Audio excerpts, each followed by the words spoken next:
All right. Happy Sunday, ladies and gentlemen. Once again, this is Kris Thomas from the Running Back Sports Show, Sports for the Culture. We air live here in Philadelphia every Tuesday from 4 to 6 p.m. Eastern. And I'm here with some really special guests. One who is a permanent fixture in terms of my special guest talking about NFL draft coverage. My homie down in Texas, Jeff Bowers from the Sports Narrative, and What's up? one of my former correspondents for the show, and also inside the hashes now now resident Wisconsin plant, Juan Paulo, the one and only Juan. What's going on? What's up? Bucks for the 2 seed. Let's go. You. Yeah. Just for the record, have you worn that Raiders hat in public? Considering the fact that you're in Green Bay. Well, yes, but I'm kind of stretching it out because I'm going to be wearing it when I go to Vegas in the next few weeks. Okay. I just want to make sure that nobody. Yeah, I'm going for my birthday, so like I'm kind of like celebrating with the NFL draft down there. All right, awesome. Nice. Yeah, awesome. I'll be there too. I'll be there all week. Dude, let's meet up. Yeah, absolutely. That'd be great. We're staying at the Flamingo there, down on the strip. Nice. I'm still looking for a hotel down there. I might go MGM. Awesome. Yeah. And there's still a couple pretty good deals. Oh yeah. Yeah. And speaking of the NFL draft, once again, in about 18 days from now is the 2022 NFL draft. So, guys, on a scale of 1 to 10, how excited are you about this draft class in particular? Juan, go ahead. I am nervous. More nervous for this draft class than I am excited. Because this is a draft class with no like standout definitive player, no consensus number 1 overall pick, no quarterback that's supposed to be like the next generation of. This is like a meat and potatoes offensive line, defensive line, like a big boys draft. All right, and it's basically a foundation draft where you're basically getting the building blocks. So there's no one's a certainty, no one's a guarantee, and it makes it just so much more exciting. Yeah, I agree. I think this is one where it feels like there's going to be a lot of fireworks, which I think is going to make it fun. I feel massively underprepared for it already, so that is making me the nervous part. Because like I'm sitting there going, man, I'm about 250 prospects in where I've got them down pat. And usually by this time I'm way deeper. So it just feels like there's so much shifting and moving, and with all the trades and all the free agency, it's been crazy. The new Rams model of trade everything away to win right now has rocked the league. And so now it just feels like, everybody's scrambling. Everybody's a little uncertain. There's nobody walking into this thing saying, I got this, right? And so there are a few teams that I think know what they want. There are a few teams that I think are just going to sit back and wait to see what comes to them. And then there's going to be some teams that are going to be really aggressive. And I think that's going to make Vegas super exciting. Sorry to use this term, but it's going to be a real gamble. Nice. Right. What I lack in draft pedigree, I make up for in cringy jokes. Yeah. So anyway, I had the pleasure of going down once again down in Mobile, a few months ago down at the Senior Bowl. Yes, sir. It was a much better experience than supposed to last time because COVID restrictions are a lot more lax now as we tried to get back to any sort of place of normalcy. And Jeff, I also saw you down there as well. We met up. Yeah, I was a party. You had on another green shirt, which oh yes, I lost my bet. Hey, congrats to your Eagles for finishing in second place. It looked pretty good. My hair's still intact. Yeah, that's it. So like I said, maybe we'll run it back for next year. We'll see how you boys do. See how you come out in this draft. Yeah, absolutely. So in regards to the Senior Bowl, has anybody from the Senior Bowl you felt like, okay, now seeing this guy in action in the Senior Bowl, has he moved up on your board? Or like a guy that was already in the first round, now just like moved up a little bit, like This guy, I feel like he's the end of the first round pick, but he's a middle pick of the pack pick right now in the first round. It makes sense. Man, there's several names on that list. If you want to talk about a guy that maybe jumped from a little bit of obscurity into what could be the late first round, is a guy like Perion Winfrey, the defensive tackle from Oklahoma. Miscast in the system he was playing in Oklahoma, where they were playing this like slanting nose guard thing with him, and so he was run out of half the plays he was in. He got in that system, and they showed with him being able to just go upfield and do his thing. You saw the talent that he was drafted or recruited for to go to Oklahoma. I think that's a guy that's going to be a way better pro than he was a college player, and has a chance to be one of those top D tackles that comes off the board. Might even jump over Devontae Wyatt in that order. A guy who I thought absolutely just killed it at the Senior Bowl was Jermaine Johnson. And I think that's a dude out of Florida State that absolutely is very much in the running for being, that fourth edge off the board right now, and maybe even higher potentially, depending on fit and all of that stuff. I mean, Jermaine Johnson was a guy that I think we were all initially mocking, somewhere in the 20s, like, real talented guy, really showed out. Man, this dude, he could be the fourth pick off the board if it goes edge, and the Jets decide they want an edge. I could easily see that being the fourth pick off the board. That's way higher than anybody had him. And so I think that's a guy who really helped himself coming out of Mobile. Juan, what about you? I was able to catch like the highlights reel from the Senior Bowl. Did a couple of reads after it happened. I regret not having gone down. I'm gonna go with the most obvious answer there. It's Malik Willis, the quarterback out of Liberty. A lot of people doubted that he had any kind of like prototypical arm accuracy, that he was more kind of like Lamar Jackson 2.0 with regards to just being more reliant on his running ability than his passing ability. But he really showed out. And it has skyrocketed off the draft boards to, I think he was mocked to at least in the high teens, like around 13, 12, even as high as number 2 with the Detroit Lions, with regards to possibly replacing Jared Goff. But I think he's my standout from the Senior Bowl. All right, you said the quarterback Jermaine Johnson is definitely probably one of my favorite studies in the NFL draft. I had him like as soon as I saw the tape from transferring from Georgia, and we saw how talented that Georgia linebacker and edge room was, and then he went to Florida State, and he had the season that he had. I'm like, yeah, Philly is definitely going to need to get their hands on this kid. But the one guy that definitely stood out for me that really a lot of people kind of done pay attention to was definitely, for me, Jalen Petrie out of Baylor. I love the size. I always love like big secondary guys because just because I feel like it's a game that's kind of gone away from the physicality. So like bringing those hulking safeties back, it's kind of like brings me to the yesteryears of like Polamalu and Dawkins. Even though those guys were like 5'10", 5'11", just seeing these guys who are like 6'3" and be able to run these 4.3 40s is kind of astonishing right now. But I love Jalen Petrie. I think he had a really good Senior Bowl also. The tape, I also saw him down playing at Baylor. The guy's going to be a playmaking turnover machine. This guy is definitely probably going to get like 5-6 turnovers at a pop if he goes into the right system. The only thing that he really needs to do is that just clean up on like his tackling. But other than that, he has great closeout speed. And the guy's a turnover magnet. He's fine. Yeah, no, I think Petrie's a guy that, obviously that new ability to run the, kind of slot corner safety hybrid role, I think is really impressive. And yeah, I think he's a guy that has, him and Daxton Hill both, I think, are in that mold and both have a chance to slide into that late first round as impact safeties. Mm-hmm. All right. Let's not keep the people waiting. Let's dive right into it.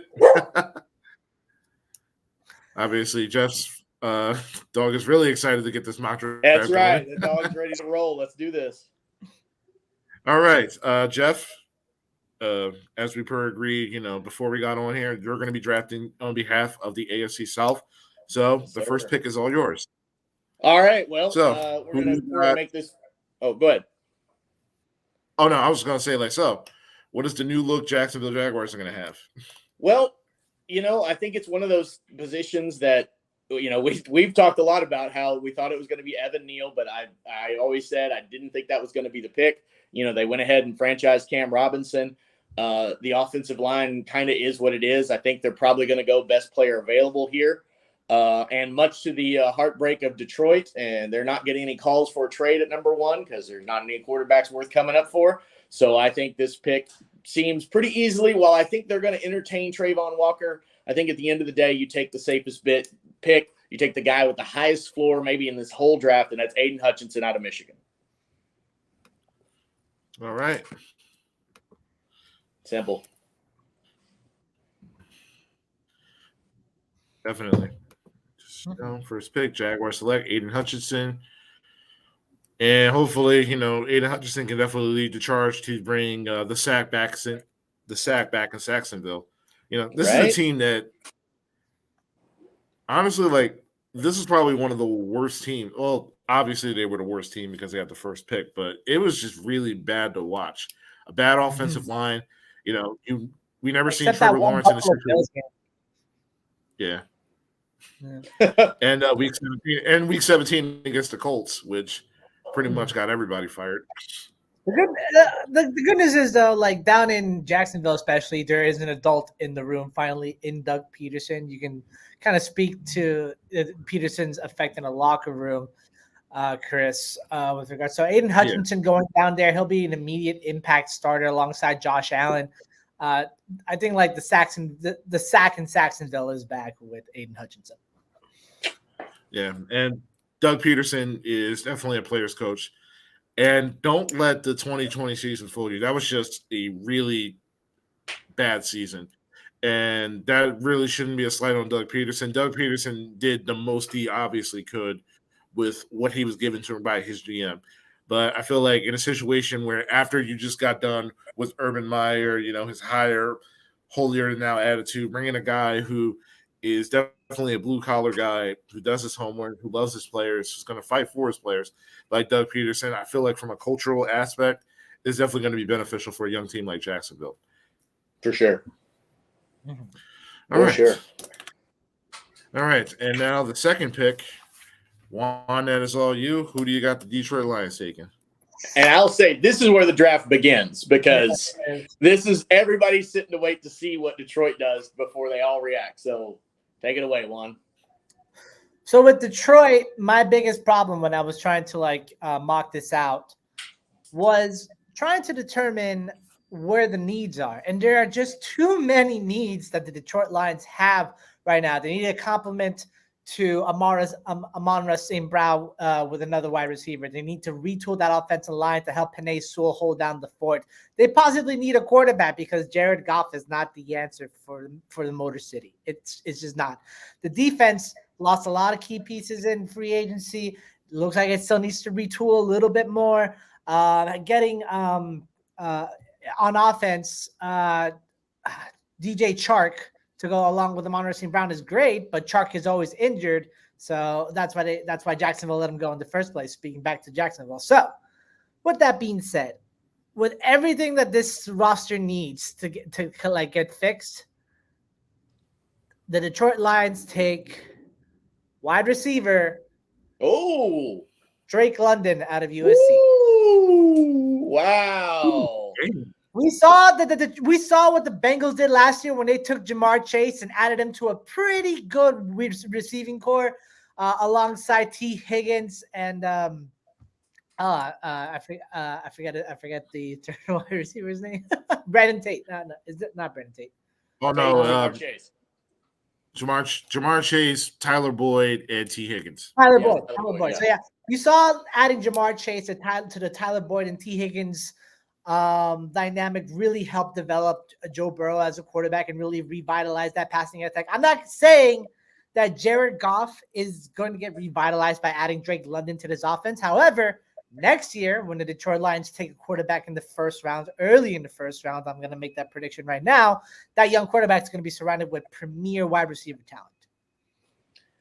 Man, it makes sense. It makes me nervous how many times Detroit has taken wide receivers early in the draft, all of them to bust out except for one. Well, Matt Miller's not on this roster anymore, man.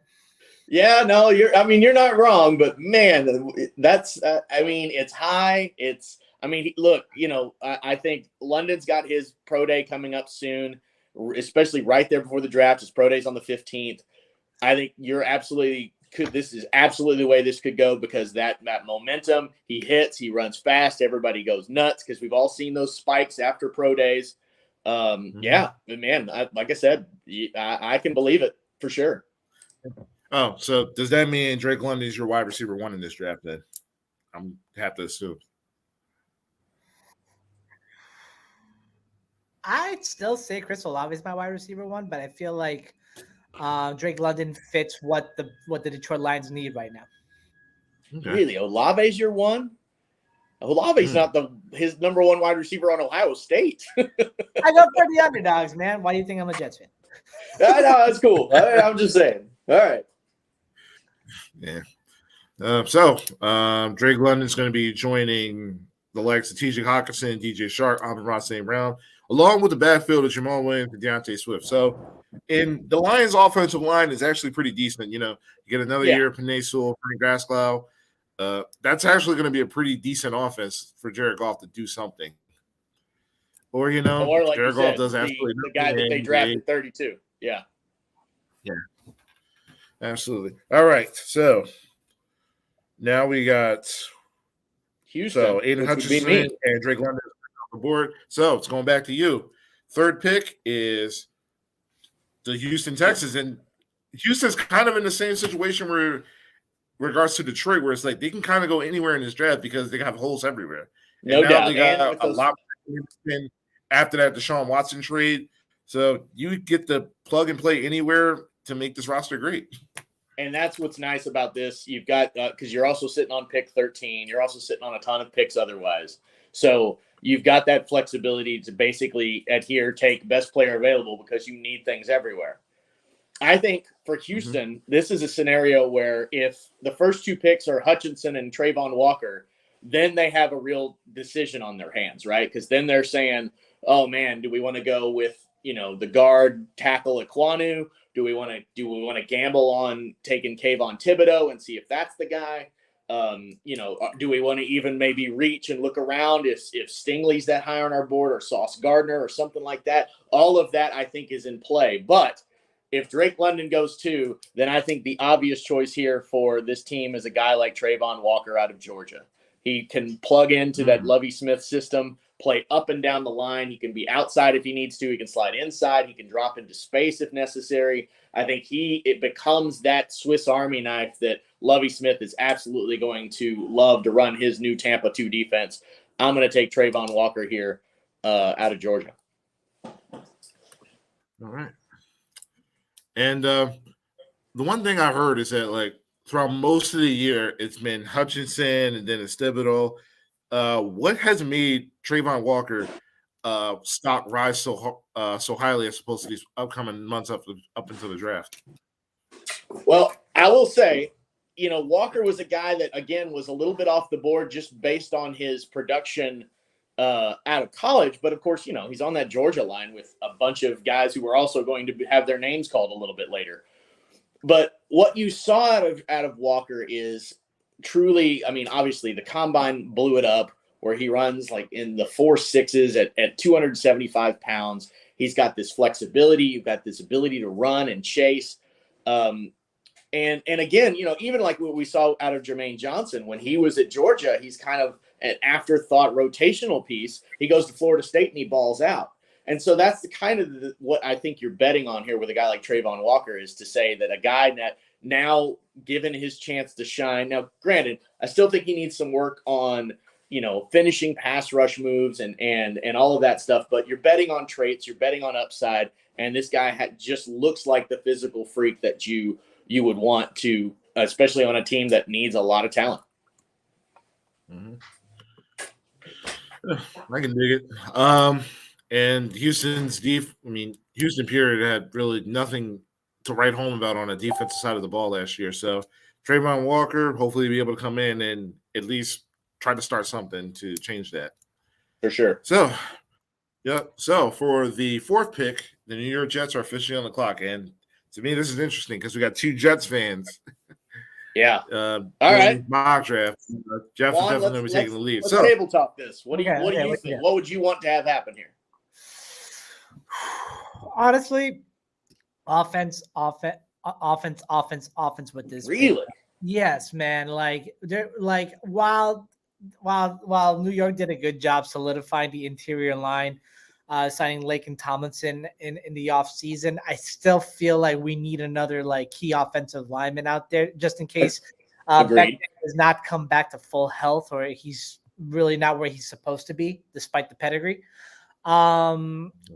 It's either that or supply Zach with freaking weapons. Yeah, man, get him a good wide receiver, get a true wide receiver one to Corey Davis, and more. Like either one of those two.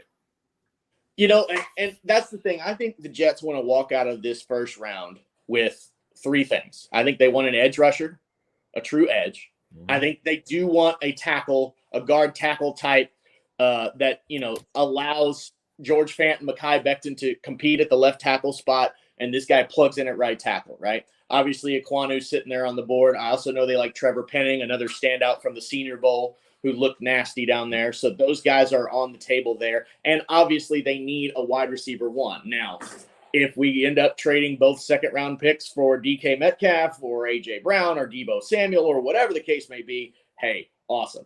But barring that, I think that's what you want to be. When I look at the Jet strategy here, what I see is those two second-round picks early are still in the trade-up factor, right? And, you know, you can get basically with that value, you could get all the way up to like the 21st pick. Probably if you threw something else in, get all the way to 20 with Pittsburgh. So I think that's a place where I think they're going to look for one of the three positions.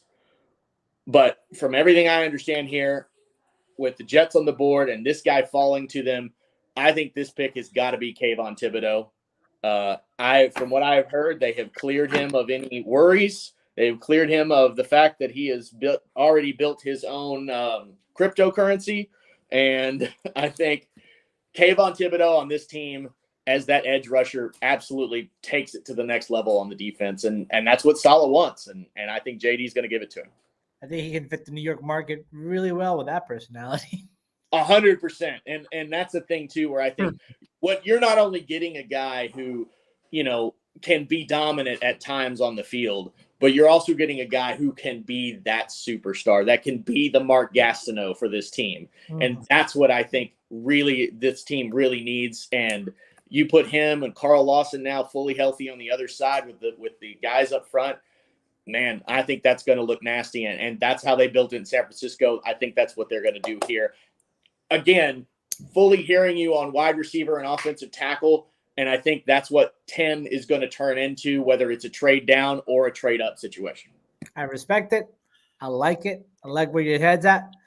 But let's just hope that, like, with a lot of these superstar players that come into the league, it's either they rise to a level of eliteness a la Jalen Ramsey and can still, you know, talk that talk and show off on the field, or they fall into their own ego and the league catches up to them too quickly. That was my biggest concern with Thibodeau being taken. So we'll see how this goes.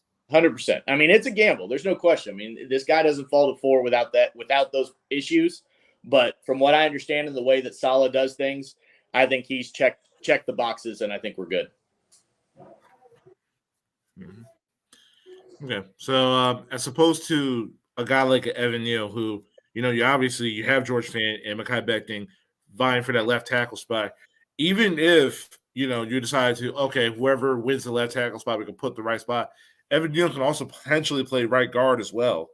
So why Thibodeau to like a guy like Neal?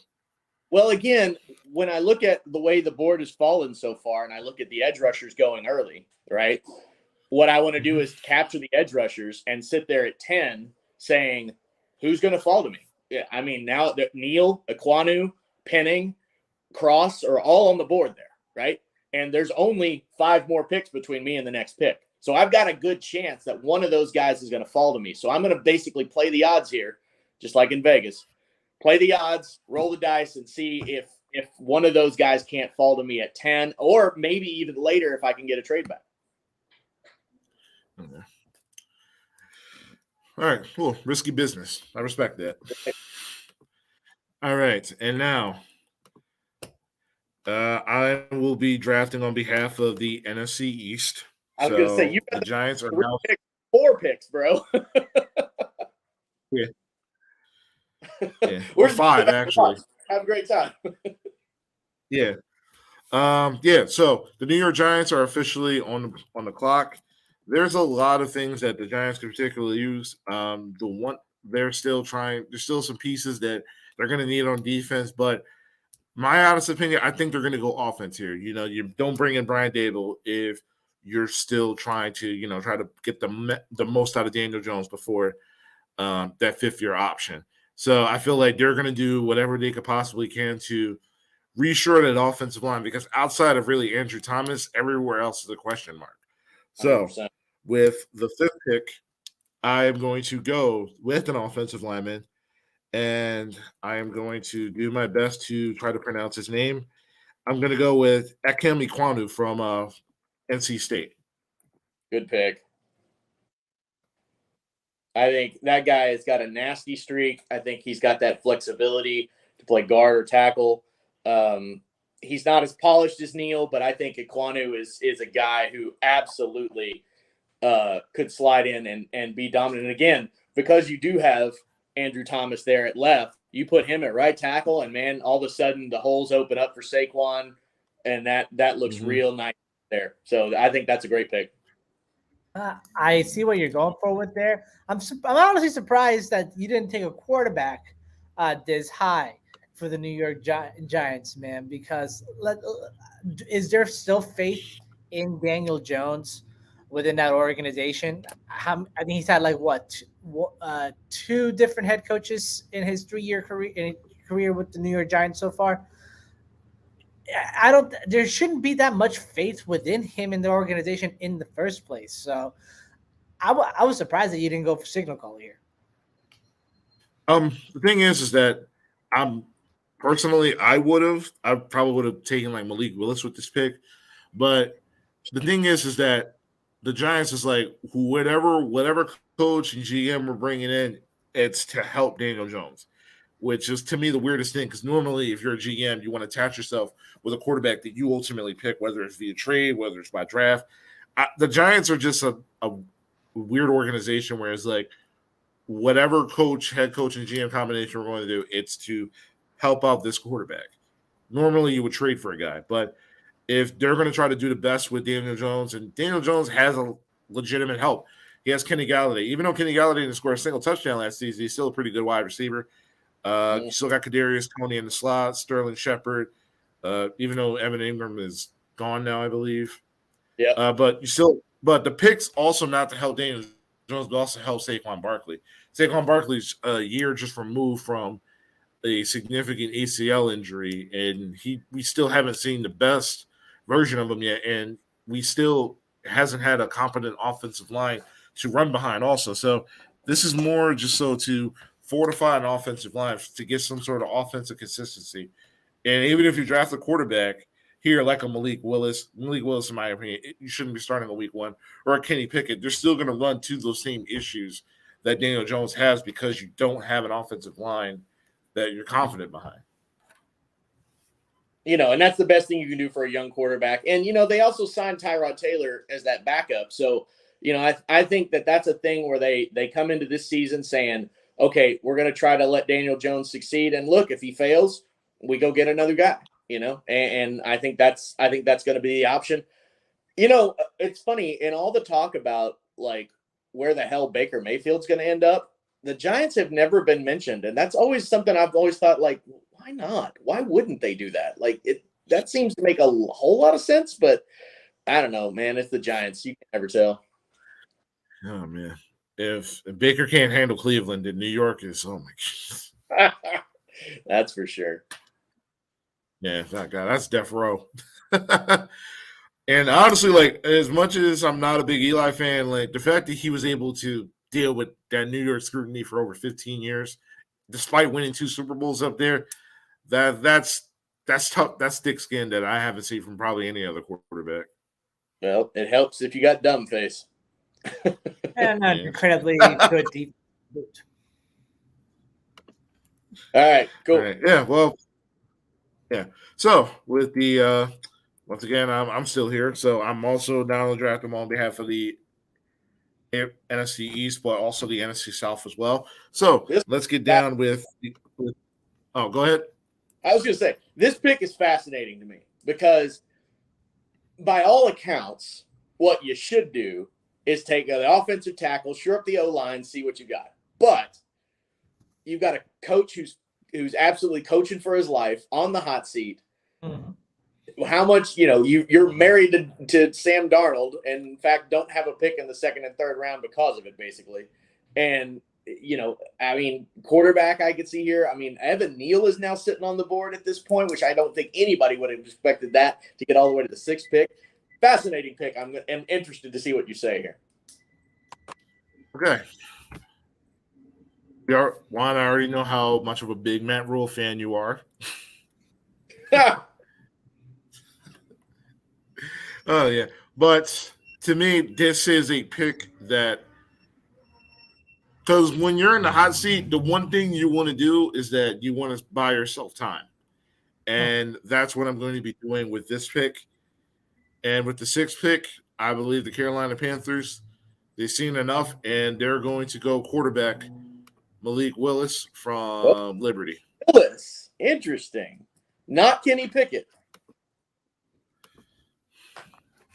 No, because you can still – like – Willis is not a week 1 starter. I'm not going to roll him out there week 1. Tiny hands. Yeah. Yeah. But what I'm going to do is that I'm going to roll out Sam Darnold for another year. Hopefully that works out. Hopefully if it doesn't, then you just cut your losses, and then Willis goes in a situation in which you'll have a Christian McCaffrey, you'll have a DJ Moore, a Robbie Anderson to throw to, and the kid's arm is electric, so he'll be able to hit those deep balls to all of those guys. But this is a pick solely because just to buy Matt Rule time. If it goes with offensive line and Sam Darnold doesn't work out, to me, a coach and a head coach, it depends on where you want to hang your hat at depending on your job. The one thing is that Sean McVay did not want to tie the rest of his success and his coaching tenure and his job security on Jared Goff. That's why you got Matthew Stafford, and when the kid genius proved out being right, they won a Super Bowl because of that. Now, all the questions about Sean McVay being overrated, is the system not that good?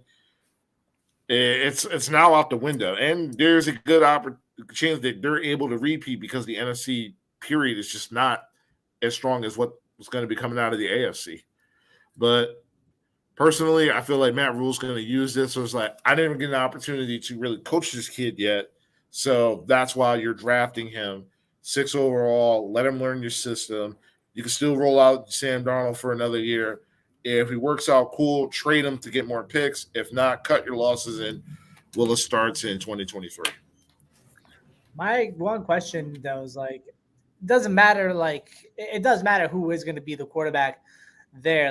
Quarterback matters. But, could Christian McCaffrey be a key trading piece within this draft that could nab Carolina more opportunities to, not only get their signal caller, but also fortify maybe the offensive line or maybe get a better linebacker?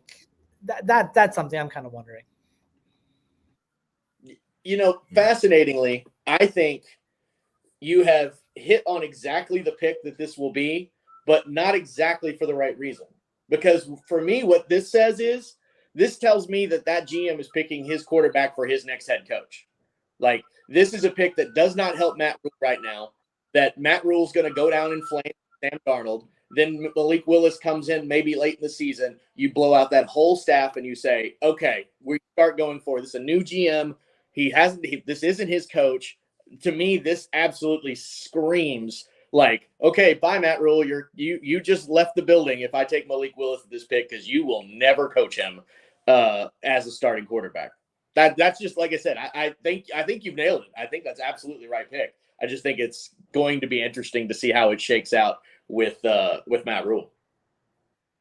Mm-hmm. Yeah.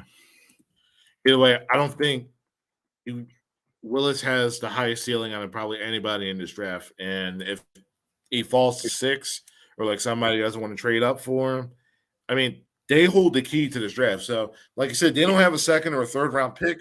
So if they want to trade back and, try to fortify the offensive line and give Sam Darnold, a fighting chance before, that 5th year, then that's an avenue I could see also going to. But I don't think that the next head coach and, the Carolina Panthers organization is going to buy any Sam Darnold stock over the next 5 to 10 years. They will with Malik Willis. So let's talk about that quick, like in the trade-up situation, just hypothetical. We already got a pick down, but like a team like Seattle, I mean, we got Evan Neal sitting on the board, right? A team like Seattle could come up. A team like Houston could say, hey, look, we could walk away from this draft with Trayvon Walker and Evan Neal, two guys we were probably looking at potentially, Washington, some of those teams in there that need those offensive linemen. I think trying to get a trade down for Carolina does make a lot of sense, but are you willing to come off of Willis to do it? Because obviously he's not going to make it that far. So that's interesting. And like I said, ultimately, I think you've nailed it. I think that's the way that will end up breaking down. Mm-hmm. Yeah, it just normally, if you have a young quarterback that you like, you normally would do this trade down.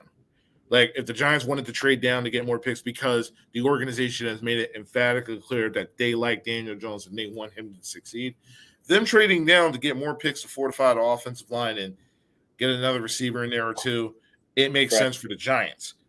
It doesn't make that sense for Carolina because the quarterback room that you guys got in there isn't really nothing to write home about. Then also you got the rumors about Baker Mayfield, and we already know that Carolina isn't interested reportedly, but things change every day.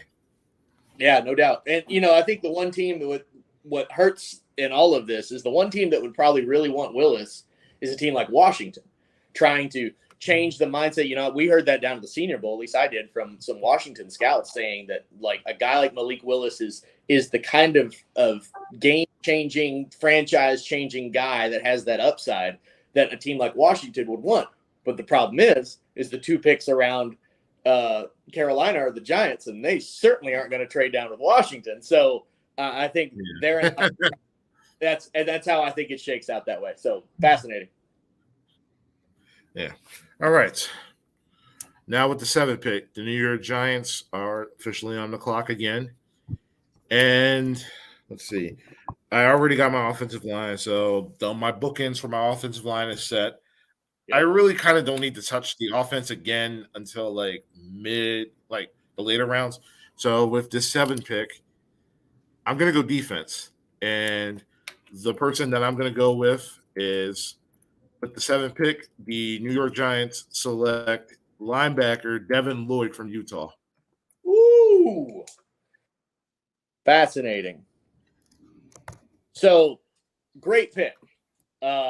Perfect fit for the Giants.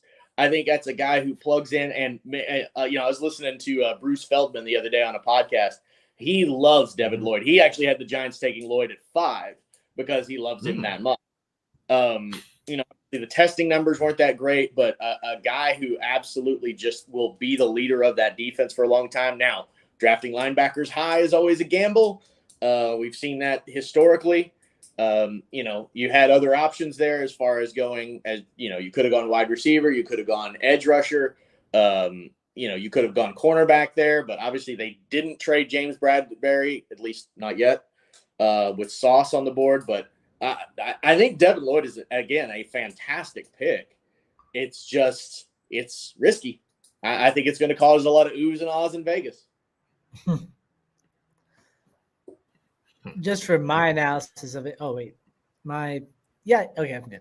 Just for my analysis of it, it's a good pick, especially for a Giants defense that was ranked 31st overall in the NFL. So Lloyd comes in and provides much needed stability down the middle, especially against the run. He 66 tackles last year. He knows how to wrap up, 8 sacks too, so he can get to the quarterback. I like this pick a lot. This is a good one.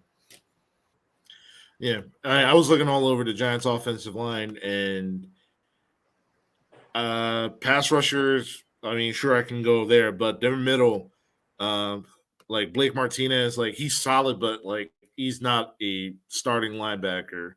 Whereas, like, I need Devin Lloyd. He plays sideline to sideline. He can be the captain of your defense, and you're definitely going to need that guy. That he's probably the best all-purpose linebacker in this draft.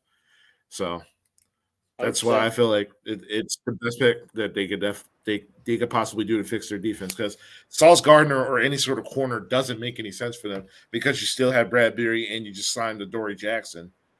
You could go safety, but they have 2 young safeties in Xavier McKinney and Julian Love. So adding Kyle Hamilton doesn't make much sense.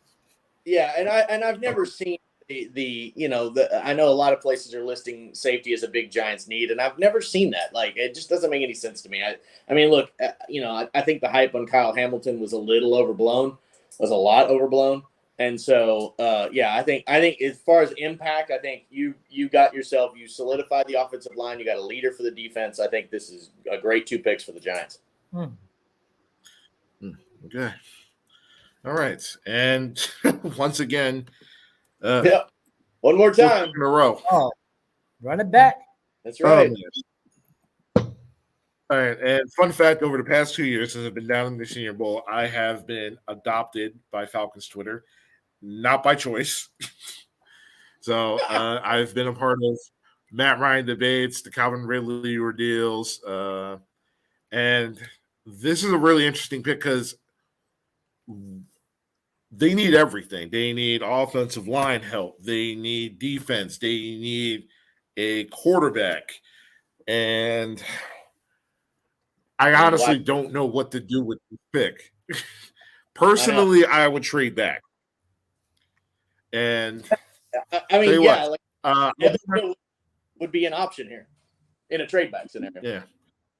Yeah. So I'm actually going to do we're going to do our first mock draft trade.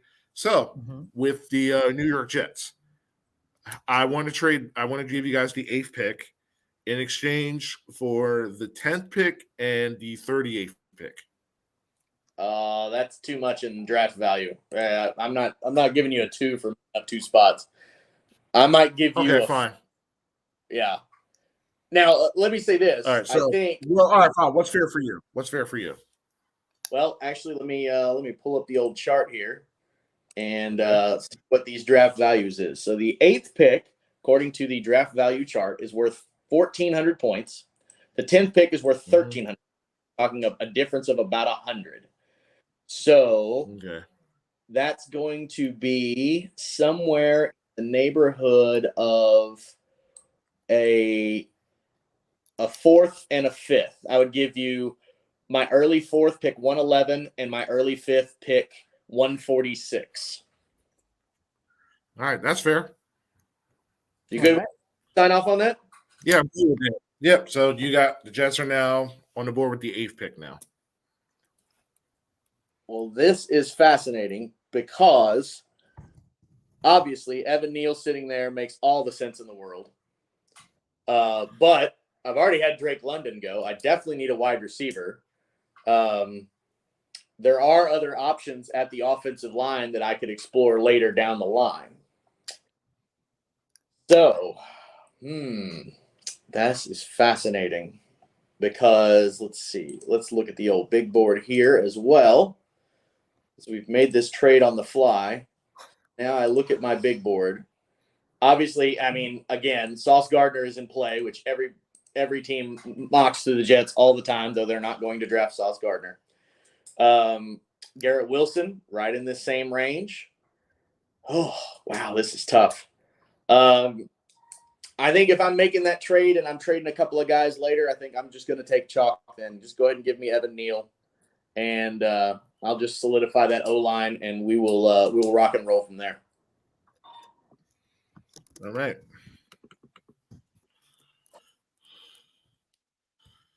And we'll look to trade up for. Oh, go ahead. Okay, so Evan Neal off the board at 8. You good with that, Juan? Jets fan? Very, very good, very good. With Evan Neal though, like, how would you think like the Jets would want to use him? Do they kick him inside into guard, or do they have him go in a competition with at left tackle? Honestly, what I think would happen, and this is what I think the plan kind of is right now, is that it's George Fant and Mekhi Becton competing at left tackle. Mm-hmm. The loser of that competition becomes your swing tackle. And I think you plug Evan Neal in at right tackle and you just say go, right? Now, there might become a point where you can kind of cross-train everybody and you say, okay, everybody has that flexibility to go right or left depending on injuries. But until Mekhi Becton can play 16 games, I can't rely on him. So, and granted, I know he's a number 1 pick and all of that, but I think, look, you're set at inside with Tomlinson and AVT, Elijah Vera Tucker. So you're rock solid there. And with Vera Tucker now on the right side, you put him next to Evan Neal. Man, that is stout over there. And then, like I said, you get the competition on the other side. And what's even better about it, Fant's in the last year of his deal. He's only making $10 million. If Mekhi Becton wins the job outright and you have guys that you feel comfortable with being swing tackles, you could trade George Fant and probably get, a really great pick for him, right? You could trade Mekhi Becton if it doesn't work out.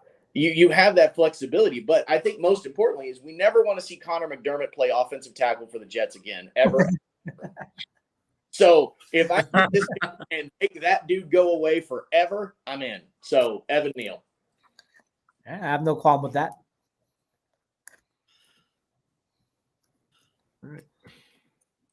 All right. Now with the 9th pick, the Seattle Seahawks are on the clock. Woo. Okay. Well, the Seahawks are a fascinating bit because, again, a team that kind of needs everything.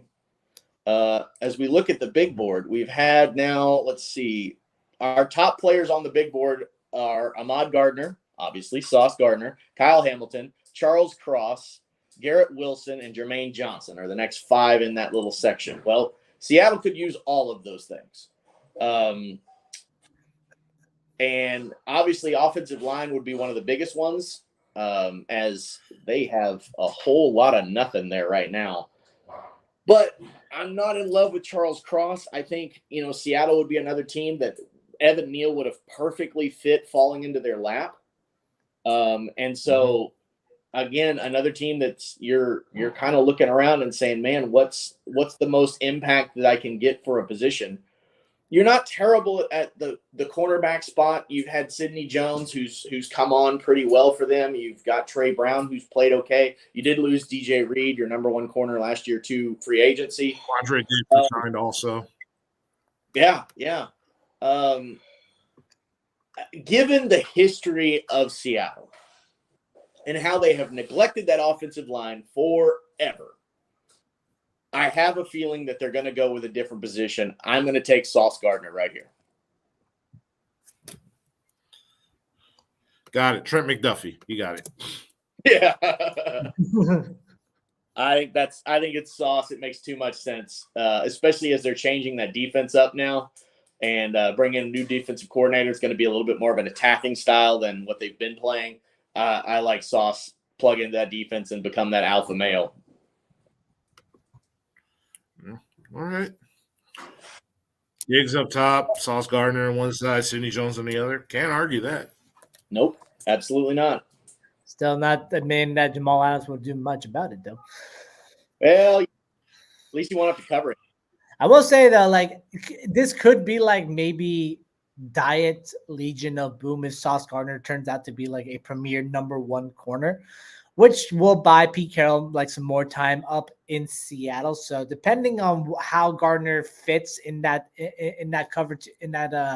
cover 2 system, it'll be interesting like to see if maybe he could be in contention for defensive rookie of the year. I'm shooting my shot on that. Should that happen? Good call. Yeah.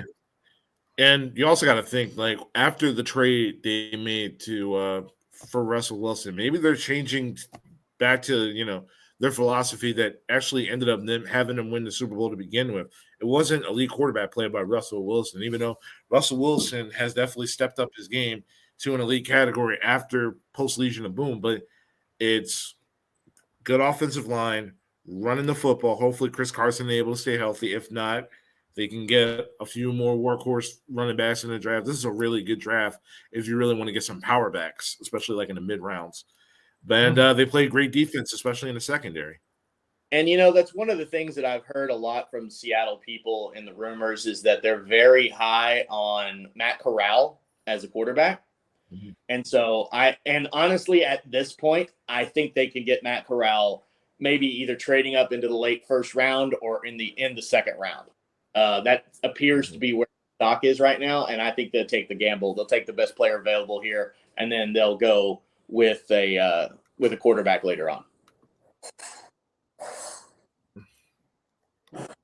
Right, perfect. All right, and now the 10th pick, the Atlanta Falcons. I am back.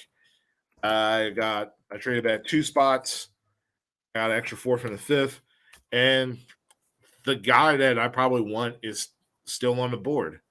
So I'm just going to go ahead and make the announcement with the 10th pick.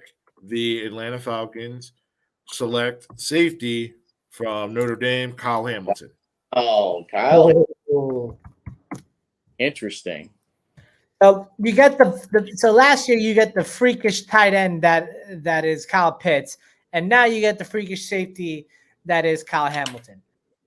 Atlanta really going for the athletes in these drafts. Yeah. Working out for them. Yeah. Hey, listen, you ain't going to win any games, but you are going to be enamored by the amount of athleticism on. It's going to be really display. Good. That's all that matters. Yeah, no, like 36-inch vertical.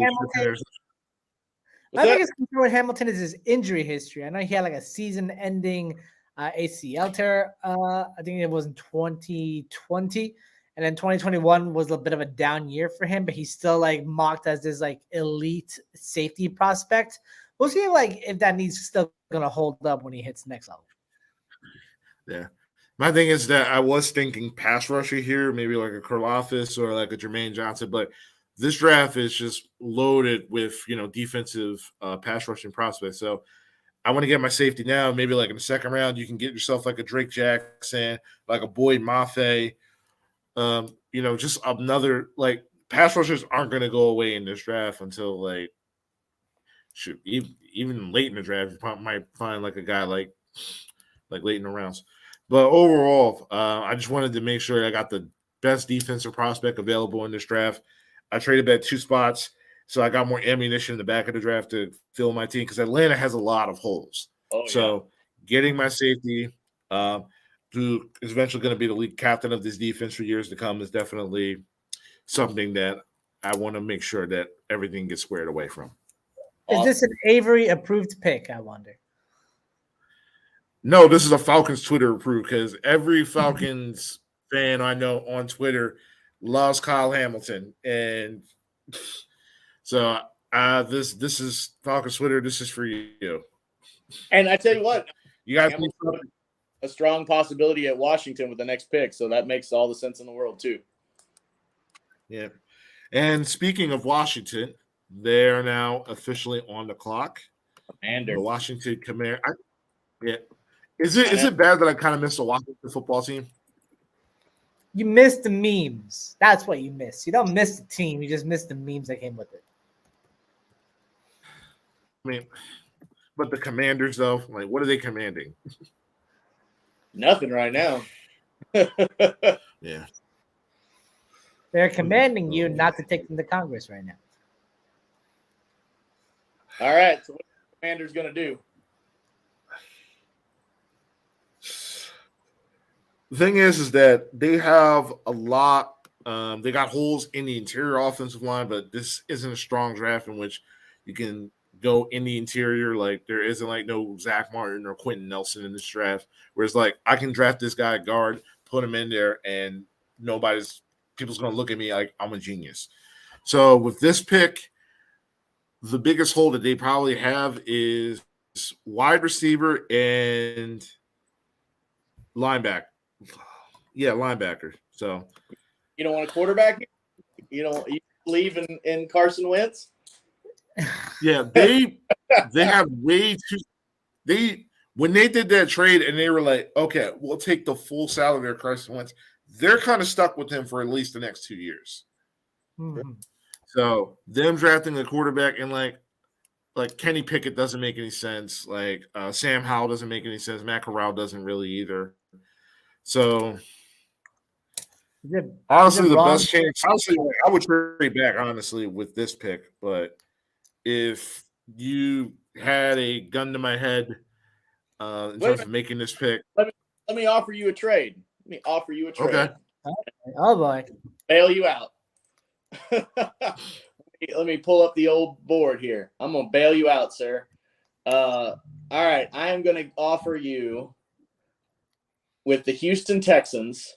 I'm gonna offer you the 13th pick, come up to 11. In exchange, I'm gonna give you. Hang on, let's see here. I'm gonna give you. Scrolling for picks. I'm gonna give you the pick 107 in the 4th round. Okay. And I'm gonna give you pick 107 and 108 in the 4th round. And let's see, do you got any other picks down there? Oh, Washington other picks. Throw me back a 6th. All right, that's fair. So you get 2 4s and drop 2 spots. Okay, that's fine. So we got to trade another trade back. The Texans and Commanders make a trade. All right. Well, now that I've done all that magic, I guess that puts me on the clock. Mm-hmm. It's interesting because I have a variety of needs I could address. I could, of course, address. I've already addressed pass rusher. But I think if Houston is making this move, then Houston is making this move for a specific player, and that player is Derek Stingley. Jumping ahead of the Vikings. Oh, you snake. That's why I did it. I bailed him out with me. Because Stingley has been mocked to the Vikings forever, and that's why I did it. Oh, man. That's a great pick. That's a great pick, too. I had to give up 2 4s for it, but I think worth it. The biggest thing with Stingley, though, he had that Liz Frank fracture last year that kept him out for the rest of the season. So similar to like what we were talking about with Kyle Hamilton, it's all about if he can come back from the injury. Well, he looked pretty good at the pro day. He ran a 4.4 and did all the drills. He looked good. 4.37. 4.37. Give him those extra seconds. There you go. Hey, that'll work. I'll take it. At that size, I think a guy like that, man, absolutely makes all the sense in the world. Oh, you got Trayvon Walker and Derek Stingley to shore up your defense, man. Wow. That's why I hired Lovie Smith.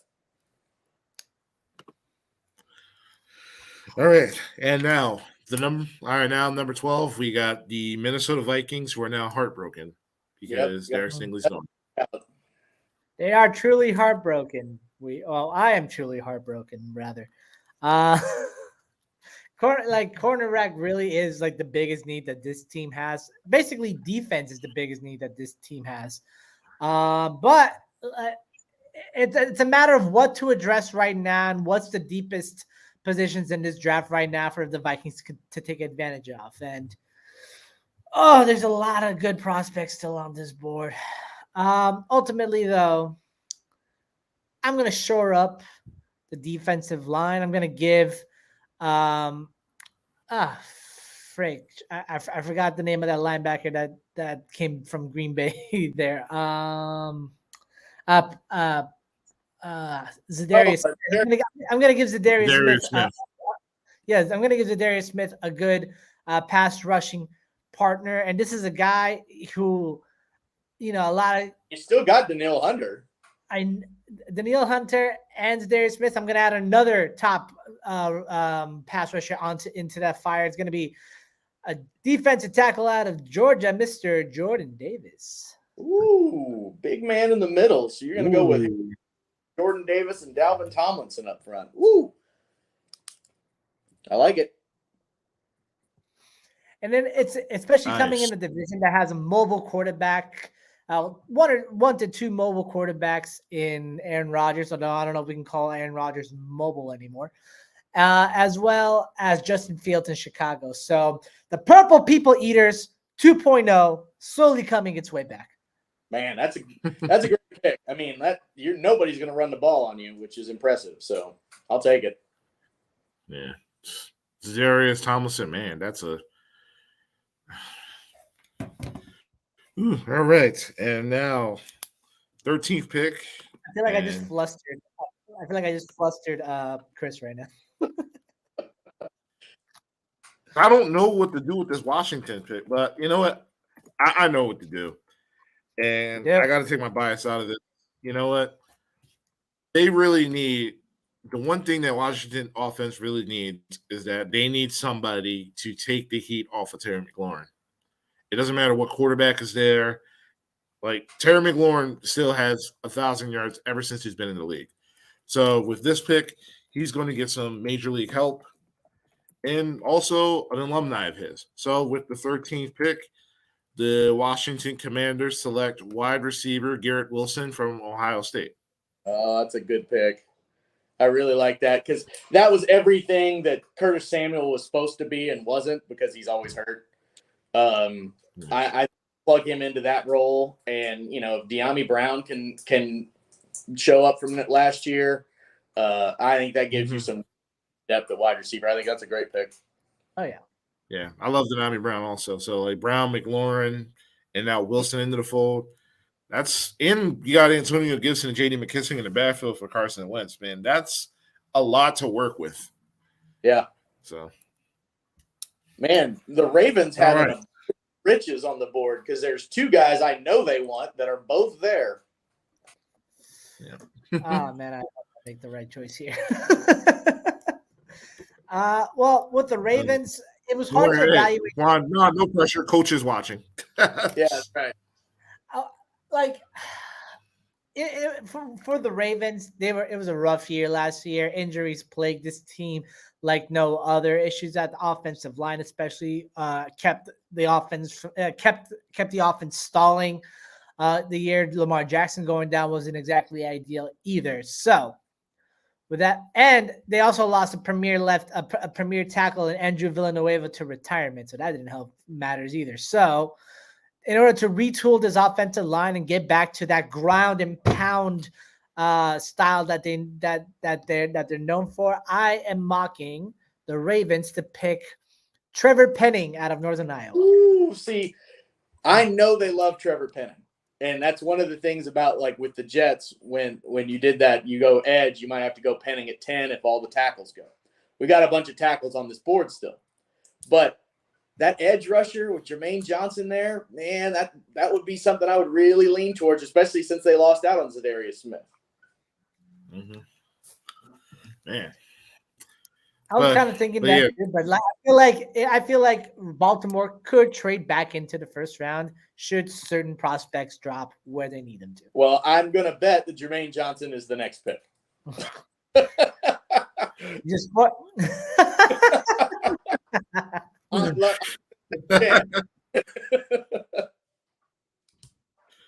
Oh man, I can't believe you fell. Me either. Oh man, but with this pick, I don't know regardless, I feel like Howie can go one or two ways with this. I think either one of these picks is going to be a defensive lineman. That's how he's bread and buttered. If you watch any of his, post conference interviews, he says you build your team from the trenches up on both sides of the ball. And as much as I don't like Howie Roseman in terms of drafting wide receivers, he's right. The reason why I won a Super Bowl is because not only because of the play from the offensive defensive line, but we also had the depth to compensate for that. Jason Peters got hurt. you know what we did? Hapoel Vaitai slipped in at left tackle, and we still were able to make a Super Bowl run. Yep. The Philadelphia Eagles were 31st in sacks last year, right behind Atlanta. Their bread and butter is getting after the quarterback. And this is a really interesting pick because as much as I do want them to go pass rusher here, my thing is this. They didn't sign Hassan Reddick for $45 million just to play linebacker. He's going to be going after the quarterback. You also got Josh Sweat. You brought Derek Barnett on a really cheap 2-year deal. Brandon Graham, he's 35 coming off an injury. He's still probably the best run-stopping defensive ends in the entire league. So my thing is that I feel like they are going to go defensive line here. So with the 15th pick, the Philadelphia Eagles select Devontae Wyatt, defensive lineman from Georgia. Wow.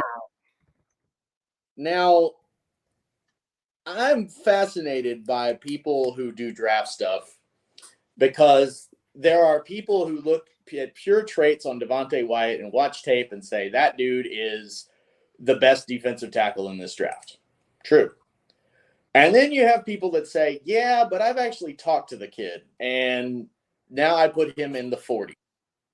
So that's my only worry about all of it is that I've heard there's some interesting off-field stuff with Devontae Wyatt that could cause him to slide. However, I think if he's the pick there and obviously he's going to get to learn from one of the greats of all time in Fletcher Cox, dude, I don't see anything wrong with it. Yeah, and you got to think, Javon Hargrave just came off a Pro Bowl year. We let go of Fletcher Cox, but we re-signed him to a 1-year deal. So I'm not sure how long Fletcher's going to stay there if we even decide to re-up him. So it's going to be like a next man up situation where it's like, okay, Fletcher's gone. He gets that year in the rotation with Devontae Wyatt. Devontae Wyatt slips in where Fletcher used to be, and then you just roll with him, Hargrave, Sweat, and Reddick on your line.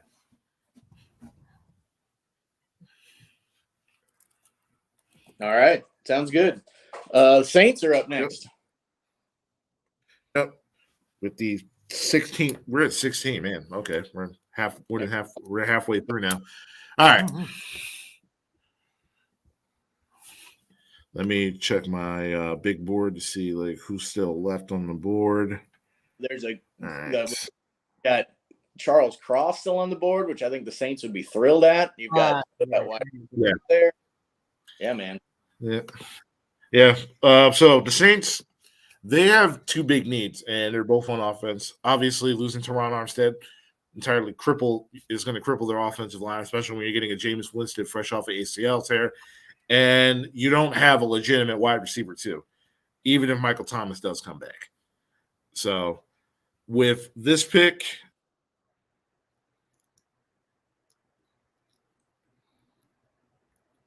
oh, there it was. Did we lose him? Uh-oh, and he's gone. Oh, no. Let allow filibuster while we're talking here because red flags on my fault. The red flags on Devontae Wyatt are arrested and charged February of 2020 with 3 misdemeanors, family violence, criminal trespassing, damage to property after an altercation with a woman at her apartment. The charges were ultimately dropped. So that's the off-field stuff on Devontae Wyatt. That makes me a little nervous for Philly. All right, go for it. Saints? Yeah. You're just about with the Saints. Yeah, the Saints, 16th pick. Don't have to think too much of it. They select Charles Cross. That's a good one. That's a good one right there. Yeah. He's a polarizing prospect because he is so finesse, and the NFL generally doesn't like finesse offensive tackles. However, guys like him just plug in and end up being dominant. You think of like David Bakhtiari, you think of a guy like Tyron Smith, who a lot of the compare him to. I think that's a absolute franchise type of guy. So yeah. I like it. I like a lot, especially for New Orleans, who lost their biggest offensive asset to Toronto Armstead to Miami. My biggest question for what they need to address here is when are they going to show? When are they going to kind of try to shore up a little bit more of that defensive line? I know you have two premier defensive tackles, but Cameron Jordan's getting up there in age. He's still a premier pass rusher and a hell of a run blocker, but you're going to need someone to try to learn from him and take over once he's gone in the next 2 years. That's true. No, but I think, like I said, I think the Saints are going to take a tackle at 1 or 2 picks. I think that's why they made the trade. They need a tackle and they need a wide receiver, and I think those are going to be their next 2 picks. I think the fact that Charles Cross made it here gets them ecstatic. I think they're fully prepared to take somebody like Tyler Smith or somebody that's a little bit more of a gamble even at that point. So I think this is fantastic for the Saints. Mm-hmm. All right, so now we're at number 17 in the Los Angeles Chargers. On the clock. Man, this one's fascinating because the Chargers, I think if they had their druthers, they would want Jordan Davis, who's gone. I think their second option would be Trevor Penning, who's gone. And now they're looking at, okay, what other holes and what is available on the board for me? So as I look down our board, the top-rated player after Jermaine Johnson, which they obviously don't need after trading for Khalil Mack, the next player on my list in order there is the cornerback Trent McDuffie, and that fills a need for them. I think it gives them another cornerback opposite the big signing that they had of J.C. Jackson. It shores up that defense, and I think that makes that thing all work out well. That puts Asante Samuel in the slot, which is his natural position. I think he'll do much better there. And now you look at that defense looking really, really strong for a head coach who was touted as a defensive coordinator and then went out there and the defense was terrible. So I think they'll try to fill in at the offensive line a little later, but I think that's going to be your pick there. I think it's going to be Trent McDuffie. McDuffie can also serve as a pretty good hybrid corner safety kind of player. He did have 4 tackles for loss last year in college, so he is a versatile cornerback. I feel like if you put him like in a nickel or dime package, he's going to be that wild card DB where you can just move him anywhere, sort of kind of like a Jamal Adams, but he's also very well versed in coverage, better than Jamal Adams. And any chance I can get at throwing jabs at Jamal Adams, I'll take him. Absolutely, 100%. Yeah, you spend money to get J.C. Jackson. You still got Derwin James up top. You drafted Asante Samuel Jr., so you're going to need that. This is a luxury pick for the Chargers, though, because they can afford to make these kind of like luxury additional picks. This is a year where they're going all in before they have to pay Justin Herbert that huge quarterback money contract. So the year is now for the Chargers to do something. The question is, will it be enough? Yep. Agreed. Yep. All right. Philly's back. And now, Eagles are back in the draft. And funny thing is, I could have picked Jermaine Johnson still on the board. You still got a pretty good gaggle of cornerbacks as well. Devin Lloyd is still on the board as well. Heck, even no, Lloyd's gone. I meant sorry, not Nakobe Dean is still on the board also. So I'm gonna get, because the one thing that we really need is that we don't have safeties, and we still got holes in the secondary. So with this pick, I'm gonna go with a cornerback. And the cornerback that I select is Andrew Booth Jr. from Clemson. Woo. All right. I like it. Yep. Shores up the secondary. You don't have to move Avonte Maddox out of the slot, which he's a lot better at 5'9". And yeah, we're getting younger pieces now on the defense side of the ball, which is something that we've needed for years. So Andrew Booth, I feel like really good corner, really tall, physical, and he definitely fills out a need.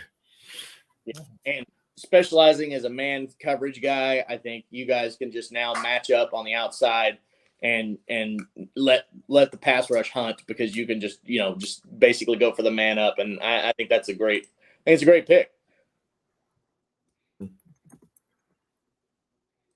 I have nothing to add, honestly. All right. Let's see. Saints are up again. All right. And with this pick, like I said, their two biggest needs as of right now is offensive line and wide receiver. We got Charles Cross to fortify the offensive line. So with the 19th pick, which was formerly belonged to the Philadelphia Eagles, and the one thing I do know is that the Saints absolutely love Buckeye players. So I'm going to make this a lot easier for them. The Saints, with the 19th pick, select wide receiver Kris Olave from The Ohio State University. And I tell you what, if the Saints went from only sitting on one pick and trading where they get 2 picks and they land 2 players that a lot of people had in at least the top 10 or 15, man, that is a hell of a draft for the Saints. And that puts them absolutely, I mean, if Jameis works out, that puts them right in the mix. Charles Cross and Kris Olave on that offense makes that thing scared. That's great. Mm-hmm. Man, there's a lot of talent out there on the board still. Yeah. All right. And now we're at pick number 20, which belongs to Pittsburgh. Kris, I know you're an anime fan. You ever see JoJo by any chance? Yes. All right. Yeah. So you know that song that plays like dun dun da da da da da da da, that song? Yeah. It's in my head right now as I'm tipping my hat down for the Pittsburgh Steelers. But before I go forward, I just want to take my hat off as a sign of respect for Dwayne Haskins, who lost his life yesterday morning to a tragic car accident. He was apparently like on the highway when he was struck by a car. He was training down in South Florida. Rest in peace to the Ohio State great quarterback. That's what I want to say. First, pay my respects to that. Yeah. Cool. And in the spirit of quarterbacks, Ben Roethlisberger's gone. He retired earlier this offseason as one of the greatest Pittsburgh quarterbacks to ever grace the black and gold. And to try to fix the solution and to try to fix it, they brought in Mitch Trubisky from Buffalo on a 2-year contract. Now, I wasn't the biggest Trubisky fan in the 2017 draft, but the kid still has some semblance of talent, just not enough to be a cemented starter, But he can be a great teacher, especially for a quarterback that the Pittsburgh Steelers don't even have to send a private jet to get. Yes, ladies and gentlemen, I'm getting the smooth-handed quarterback from the ACC, Mr. Kenny Pickett out of Pittsburgh. That's a great pick. Mm-hmm. I think looking at that Pittsburgh pick, I think what they probably would have wanted in that spot is obviously, I mean, if Jordan Davis could have gotten there somehow magically, that would have been great for them. I think one of the corners would have been great for them, but the top 4 are gone. There's a pretty big gap down to the next, Kare Elam and Kyler Gordon. So I think you've got a big gulf there. They look pretty good. They really spent a lot of money shoring up the offensive line this year. Man, I think that's the obvious pick there. So I think Pickett's a great pick, and like I said, a guy can step right in and maybe be the starter for them. Mm-hmm. Okay. Right. Let's 21. The New Patriots. What a nightmare scenario for all Jets fans, because of course, massively talented players have slid down the board and land right in Bill Belichick's stupid lap, because that's how it works, right? Teams that are good tend to have guys that just fall to them and they go, "Oh, cool. Look at that. Isn't that great? Like, isn't it amazing that I'm about to get the best pass rusher on the board that should have gone 10 picks earlier?" Because that's how it goes. Now, I will say there's other players that have fallen to this point that, you look at the Patriots and that awful wide receiver core, even though they added Devontae Parker, who will stay healthy for about 5 games. Wide receiver, I think, would have been the play here had not Jermaine Johnson fallen this far. And I think with Jermaine Johnson right there, I think they absolutely take a guy like that, and he terrorizes the rest of the AFC East for the next 10 years. So I'm going to take Jermaine Johnson with the Patriots. Wow. Can't argue that. Great pick. All right. I hate that you made that pick, but it's the most logical pick that New England can make there. Plus, the fact that, pass rushers tend to thrive in a Bill Belichick defense, it's a great landing spot for Jermaine Johnson to be there. The question will be whether the Patriots next year are going to be a team led by their defense or a team led by their offense based on the offseason moves they led the past 2 years. But Jermaine Johnson here, the ideal pick. Yeah.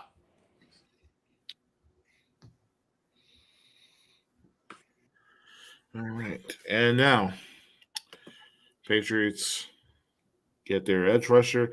And now we go to 22, which will formerly belong to the Raiders, which is now the Green Bay Packers pick. So the Packers are now officially on the clock. Devontae Adams is gone. Marquez Valdez-Scantling is gone. The only wide receiver of note left on the Packers roster is John. I forget his first name, but it's Allison, the last name, and Randall Cobb. Hey, yeah. Amari Rogers season. Hey, I love Amari Rogers. Don't get me wrong. I was at the Senior Bowl when he was shining out like a diamond. All right, but there needs to be good wide receivers here. And looking at guys like CeeDee Lamb and Amari Cooper and Calvin Ridley taking over this league as some of the premier wide receivers, the Green Bay Packers are sitting there. Brian Gutekunst, Goody, is sitting there and just wondering, you know what? I want some of that Alabama wide receiver talent. And so with the 22nd pick, Mr. Brian Gutekunst is taking wide receiver Jameson Williams out of Alabama. Great pick. I think that's a great pick, and I think is the absolute floor for a guy like Jameson Williams. Obviously, may not be healthy for the start of the season, but I think you're betting on that happening. And obviously, I mean, if he's fully healthy, he's the number 1 pick, and he goes maybe number 2 overall in this draft. So yeah, to get him at 22 is just a steal. Mm-hmm. We're thriving. I would like to pose a trade. Okay. This is exactly the point where I thought it would happen. The board has broken pretty much exactly the way that I thought it would. And I now, as the Jets, would like to propose with Arizona, trading my early 2nd and 3rd. So the 2nd round pick, let me pull that up, which is... The Packers also want to bring in a trade here too. See, and that's what I was going to do. I was going to offer you a trade with the Packers, but I think you were pretty set on Jameson Williams, and I was going to be able to talk you out of it. So now at Arizona, whose biggest need I think is really a cornerback, but all the corners are gone. So I'm going to offer them pick 35 and pick 69 to come up to 23, which is a little overpaying, but kind of worth it. If you boys will agree to come up and draft a wide receiver. What do you think? So let me give the Arizona Cardinals a counter offer. Absolutely. To that. So the Packers, we're trying to build in the short term and try to push Aaron Rodgers to finally get that 2nd ring. And Chris, I know you love Aaron Rodgers so much, man. I know you do. So in exchange for the 23rd overall pick, we're prepared to give you our 28th overall pick, okay, our third round pick, which is 92nd, and our second 4th round pick, which is 140. Woo. Ooh. All right. If I need to up the offer to both seconds, I will. 35 and 38.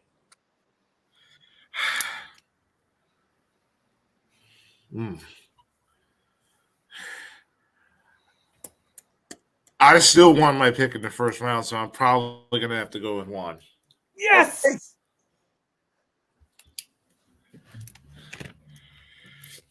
So what exactly? So what are the picks again?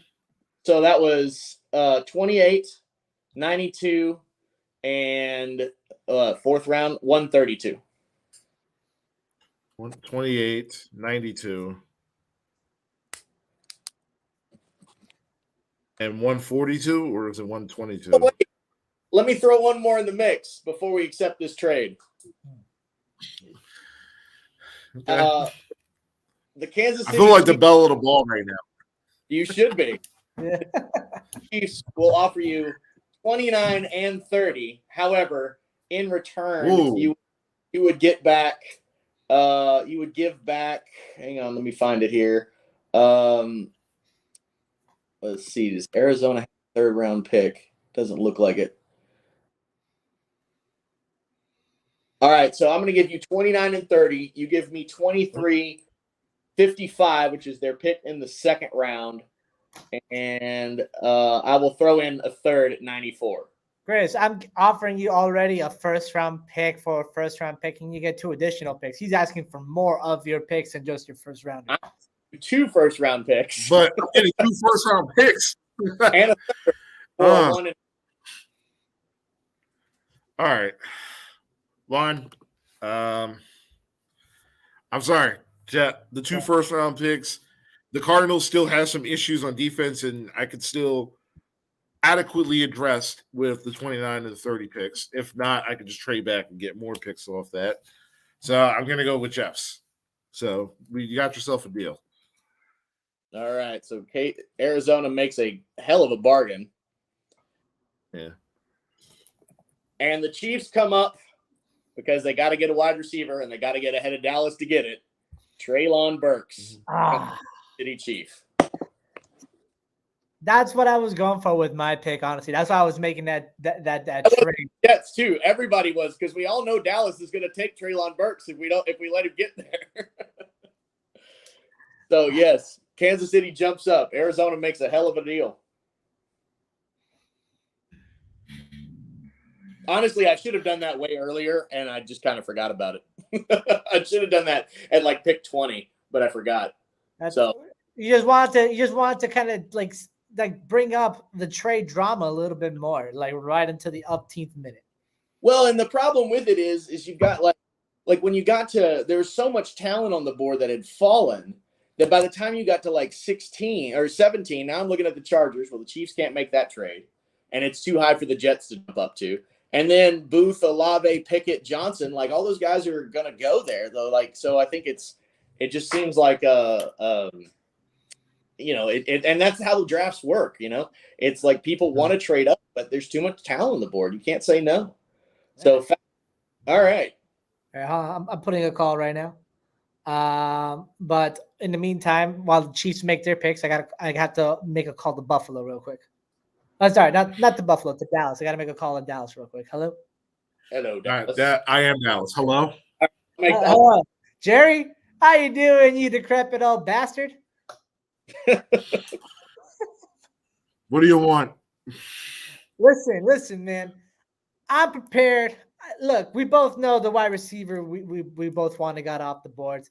There's better talent coming up later, but I need to move up ahead of Buffalo right now. And to do that, I need your pick. Now, I'm offering you my 28th overall pick, my 3rd round pick, and my 4th round pick for your 24th. What do you say? Ooh.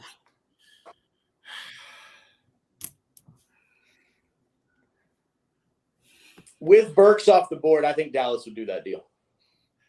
You know what? And you're Green Bay or you're Buffalo in this scenario? I'm Green Bay. Okay. Yeah, I'll do that trade. All right, you got yourself a deal. All right. Sorry, Kansas City, make your pick. Oh, yeah, no, they already did. They took Traylon Burks. We're good. Okay. So now, who are you doing at 24? So the Green Bay Packers no longer having another a first round wide receiver to take because I'm not overpaying for a wideout. We're going to focus on other areas of needs, and in this draft especially, there's still a good pool of talent available to us. And we need to shore up our offensive line right now because there were far too many injuries that plagued this offensive line last year. Sure, we were able to fill them up with different holes here and there, but Billy Turner is gone into free agency. So we need someone here to be our swing tackle / right tackle should things get out of hand. And with that being said, I am taking Bernard Raymond out of Central Michigan. Oh, really? You just traded up for a guy you probably could have gotten in the second round. Couldn't take that. I couldn't take that chance with Buffalo sitting there. I know they still need another offensive lineman. Ooh. Wow. Okay. I mean, that's how drafts work. I thought for sure this was Karlaftis. I thought you were coming up for Karlaftis and the edge rusher. I'm fine with my edge rushers right now. I still got Rashawn Gary and Preston Smith holding down the line. Yes, I know that Zadarius Smith is gone, but we still have a hell of a pass rushing unit, especially with Perry down the middle. Fascinating. Hey, you know what? Knowing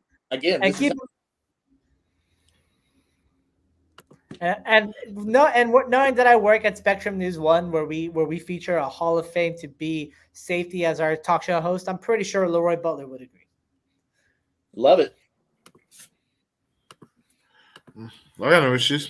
The guy I actually am trying to get to Dallas is still on the board, so I'm fine with that trade. No question. Okay, well now I'm Buffalo.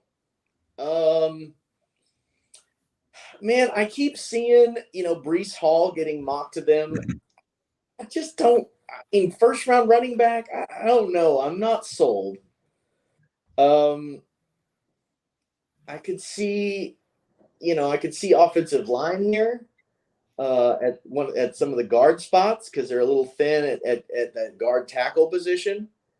And like you said, I think Bernard Ryman would have been possibly in play here. The defensive line, obviously now you got Von Miller up front, so that's impressive. I've seen a lot of talk about them getting another defensive tackle, even though they did sign Daquan Jones away from Carolina. But there's not any D tackles on the board, right? Not any that we really like, unless you kind of reach down a little bit. Let's see. We don't need edge.